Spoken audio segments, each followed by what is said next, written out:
Sa usapin pa rin po mula dyan sa may Kamara de Representantes, magkakabombo si House Speaker Bogie D. Nangako ho ng patas at tuluyang maipasa itong batas laban sa political dynasty. Kasunod dyan ang mga serye ng public consultation. Nandun po sa may Cagayan de Oro ngayon ang mga mambabatas para dito ho sa panibagong konsultasyon. May live report dyan si Bombo Annalyn Soberano.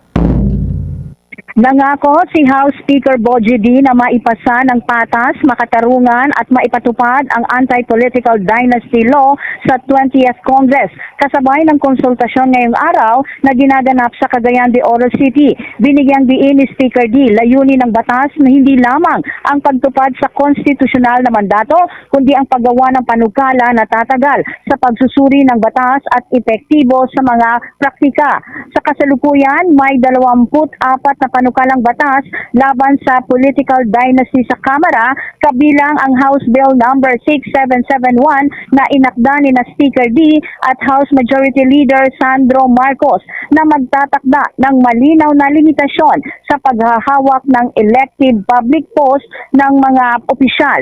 Pinangunahan ni House Committee on Suffrage and Electoral Reforms Chairman Representative Zia Alonto Adyong ang tatlong island consultation upang makuha ang pananaw ng publiko bago buuin ang pinal na panukala. Binigyang diin ni Speaker D na dapat ang anumang batas ay bunga ng malawak, inklusibo at tapat na konsultasyon. Ang Cagayan de Oro Consultation ay bahagi ng Mindanao leg ng tatlong island consultation series, kasunod ng mga nakaraang pagdinig sa Cavite at Cebu City upang masiguro naririnig ang boses ng Luzon, Visayas at Mindanao bago ang final draft. Pinapurihan din ni Speaker D ang aktibong pakikilahok ng mga residente sa nakaraang konsultasyon. Pakinggan natin si House Speaker Bogie D. III. These differing views strengthened our understanding of the complexities of the issue.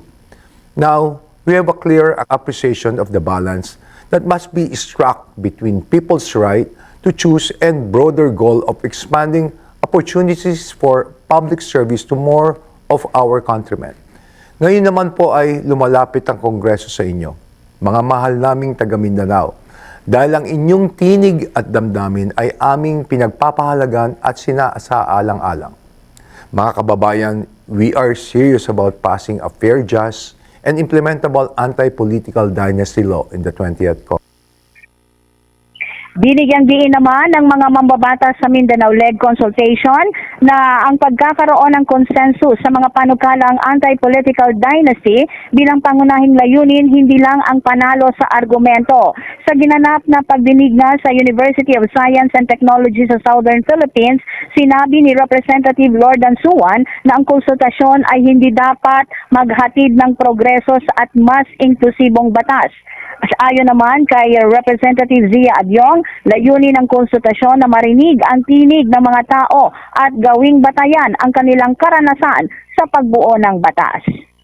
Bombo Annalyn Montaño Soberano nag-uulat, and this is Bombo Radio Philippines, the #1 and most trusted source of news and information. Basta Radio, Bombo! For the most trusted source of news and information, visit our website at www.bomboradio.com. Follow us on Bombo Radio mobile app, Facebook, YouTube, TikTok, and X, formerly Twitter.